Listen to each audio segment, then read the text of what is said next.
हथियार छोड़ने को तैयार है हमास। क्या वाकई हमास हथियार छोड़ने को तैयार है?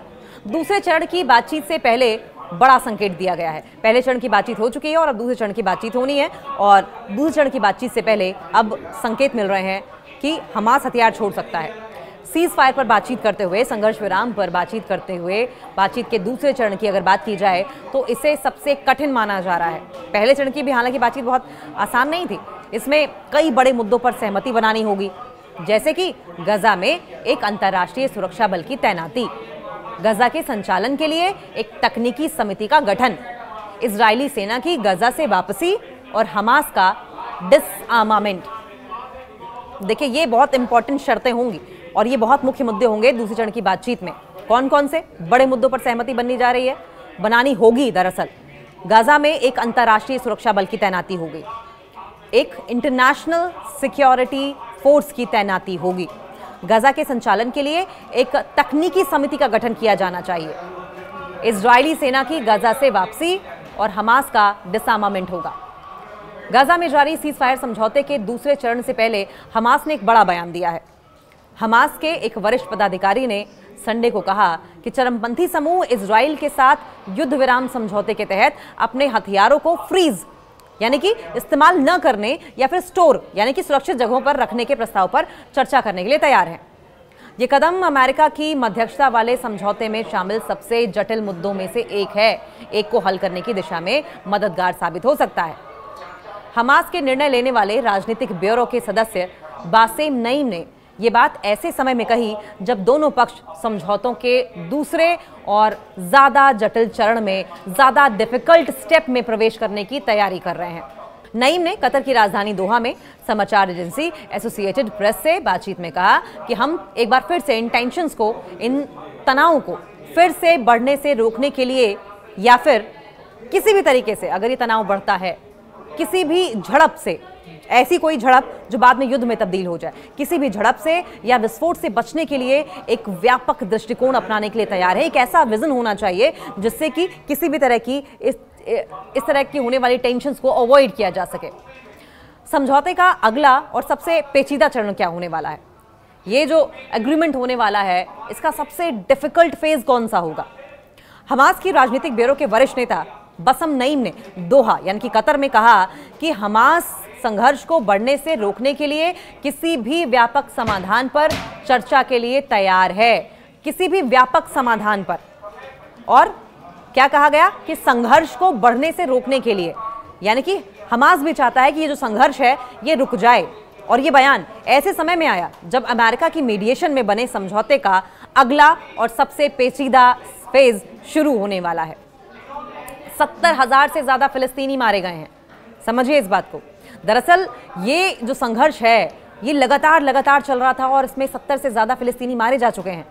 और ये सीज फायर, ये संघर्ष विराम उस 2 साल से ज्यादा समय तक चले इजरायली सैन्य अभियान को रोककर लागू किया गया था, जिसे इजराइल ने 7 अक्टूबर 2023 के हमास हमले के बाद शुरू किया था।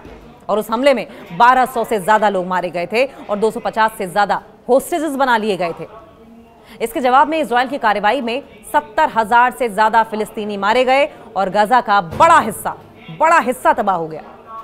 पहले फेज में, पहले चरण में दोनों पक्षों ने, दोनों ही ग्रुप्स ने, दोनों ही पार्टीज ने बंधकों और कैदियों को, होस्टेजेस को, प्रिजनर्स को आदान प्रदान किया, रिहा किया और एक दूसरे कैदी एक दूसरे को वापस लौटा दिए। अब केवल एक इजराइल पुलिसकर्मी के अवशेष गाजा में बचे हैं, ऐसा कहा जा रहा है। लेकिन दूसरा जो फेज है ये मुश्किल क्यों होने वाला है? कौन कौन से ऐसे मुद्दे होंगे जो मुश्किल बनाएंगे इस फेज को? संघर्ष विराम पर बातचीत के दूसरे चरण की अगर बात करें तो इसे सबसे कठिन माना जा रहा है। इसमें कई बड़े मुद्दों पर सहमति बनानी होगी, जैसे कि गाजा में एक अंतर्राष्ट्रीय सुरक्षा बल की तैनाती, गाजा के संचालन के लिए एक टेक्निकल टीम का गठन, टेक्निकल कमेटी का गठन, इजरायली सेना की गाजा से वापसी होनी चाहिए पूरी तरीके से, हमास का डिसआर्मामेंट, हमास को हथियार छोड़ना। और ऐसे में इन सभी बिंदुओं की निगरानी एक अंतर्राष्ट्रीय बोर्ड करेगा जिसकी अध्यक्षता अमेरिकी राष्ट्रपति ट्रंप के पास है। हमास का यह कहना था कि अगर हम हथियार छोड़ देंगे तो ये राष्ट्र की सुरक्षा के साथ एक तरीके से खिलवाड़ हो जाएगा। हथियार छोड़ने पर अब हमास का अब रुख क्या है? इस मामले में इजराइल की प्रमुख शर्त यह है कि हमास पूरी तरीके से हथियार छोड़ दे। सवाल यह है कि हमास इजराइल की बात मानेगा भी क्यों? इजराइल क्या पहले इस बात को लेकर कोई पुख्ता वादा करेगा या कोई ऐसा एग्रीमेंट करेगा, कोई ऐसा दावा किया जाएगा कि वो फिलिस्तीन पर दोबारा अटैक नहीं करेगा, किसी भी तरीके से वहां पर अपनी इजरायली फोर्सेस को नहीं भेजेगा? अगर ऐसा होता है तभी संभवतः हथियार हमास की ओर से छोड़ा जाए या छोड़ने का मन बनाया जाए। ये सबसे विवादित मुद्दा है, हमास का हथियार छोड़ना। अब ऐसे में इस मुद्दे पर नईम ने कहा कि हमास प्रतिरोध का अधिकार रखता है, हमास विरोध का अधिकार रखता है, हमास हथियार छोड़ने पर प्रोटेस्ट का अधिकार रखता है। लेकिन अगर लंबे समय यानी 5 से 10 साल की वास्तविकता देखी जाए तो शांति प्रक्रिया शुरू होती है तो हथियारों को फ्रीज, स्टोर या रख देना संभव है। नईम ने यह भी कहा कि ये सब फिलिस्तीनी गारंटी और सहमति के तहत ही किया जाएगा, फिलिस्तीन मानेगा तभी ऐसा होगा। हमास की भी सहमति होगी। सवाल यह है कि हमास को विश्वास कैसे होगा, और हमास से हथियार छुड़वा देने पर क्या इसका माइलेज जो है, इसका फायदा इजराइल को तो नहीं जाएगा? ये तमाम ऐसे मसले होंगे जो कि दूसरे फेज के इस बातचीत में डिस्कस होने वाले हैं। ट्रंप की ओर से मीडिएशन तो कर दी गई और मीडिएशन के बाद पहला फेज जैसे तैसे बीता और पहले फेज के बाद अब बात दूसरे फेज की आई है और सबकी नजरें इस दूसरे फेज पर टिकी हुई हैं, क्योंकि दूसरे फेज में इस बात को तय किया जाएगा कि हमास हथियार छोड़ेगा या नहीं छोड़ेगा, और इस पर पूरी दुनिया की नजरें टिकी हुई हैं, पूरी दुनिया इस पर नजरें गड़ाए बैठी है।